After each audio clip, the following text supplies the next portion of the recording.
అధికారంలో ఉన్న వాళ్ళకి లేదంటే వెనకాల పార్టీలో ఇన్ఫ్లుయెన్స్ ఉన్న వాళ్ళకి ఒక న్యాయం, ప్రతిపక్ష పార్టీలకి సామాన్యులకి ఒక న్యాయం అని అడుగుతా ఉన్నా.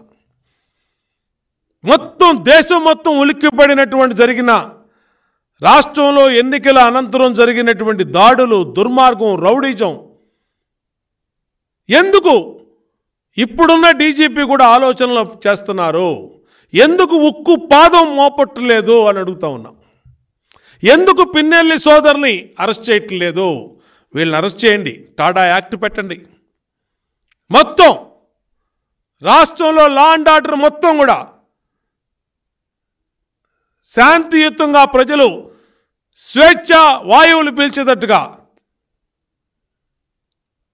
ఈ రౌడీ మూకల్ని, పిన్నెల్లి సోదరుల్ని, పిన్నెల్లి రామకృష్ణారెడ్డి వాళ్ళ తమ్ముడిని, చెవిరెడ్డి భాస్కర్ రెడ్డి వాళ్ళ కొడుకుని, పెద్దిరెడ్డి రామచంద్రారెడ్డి బ్యాచ్ని, బోమన కరుణాకర్ రెడ్డి కొడుకుని, గోపిరెడ్డి శ్రీనివాసరెడ్డిని, మొత్తం ఎవడైతే ఊర్ల మీద పడి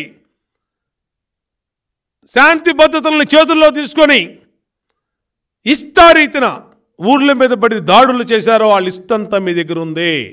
డీజీపీ గారు వెంటనే మీరు అనుకుంటే నిమిషాల్లో అరెస్ట్ చేసే సమాచారం అంతా మీ దగ్గర ఉంది.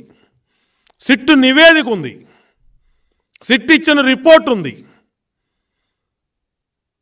ఇంకా మీరు ఈ దుర్మార్గుల్ని ఉపేక్షిస్తే ప్రజల ప్రాణాలు ప్రజల మీద పడి, ఊళ్ళ మీద పడి ప్రజల ప్రాణాలు తీయటానికి కూడా లెక్క పెట్టరు.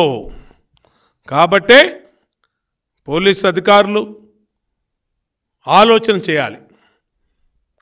తాడేపల్లి ఆదేశాలు పాటించి మీ సర్వీస్ రికార్డ్స్ని ఖరాబు చేసుకున్నటువంటి అధికారులు, ఇప్పుడు చింతిస్తున్నటువంటి అధికారులు, యంగ్ ఐపీఎస్ అధికారులు, ఎందుకు వచ్చింది ఈ కర్మ మీకు? మీ ముందే హెచ్చరించాం మిమ్మల్ని.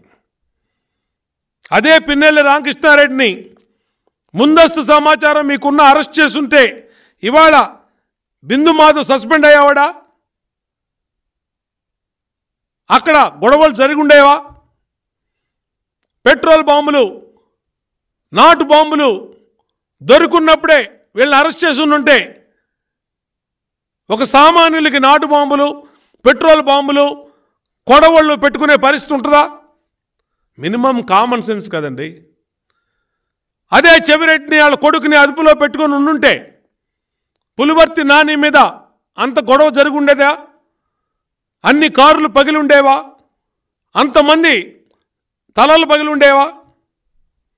తాడిపత్రిలో పెద్దిరెడ్డిని కంట్రోల్ చేస్తుంటే అలా జరుగుండేదా?